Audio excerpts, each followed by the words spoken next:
Hi friends, I'm Dr. Rajat and with me I have Mr. Pava. He has undergone dental implant treatment with sinus lift. I would just like to know, how was your whole experience getting the implants done? Initially I was very apprehensive because of the pain and all, whatever I had heard, but it was very comfortable. I still cannot believe it that it is done, and I am smiling. I have got a new smile on my face and it was very comfortable.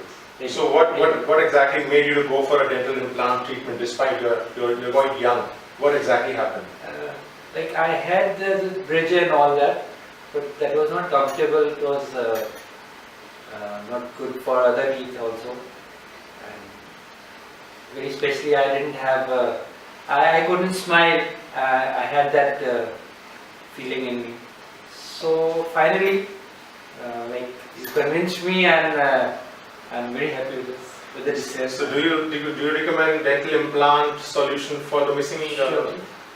It was great having you, and I wish you all the best. Thank you. And I hope that you take care of your implants, and taking care of your food. Now you can have a privilege of eating with dental implants. I'm smiling. Yeah, smiling. In front of the camera. Yes. Thank you. Thank you. Thank you.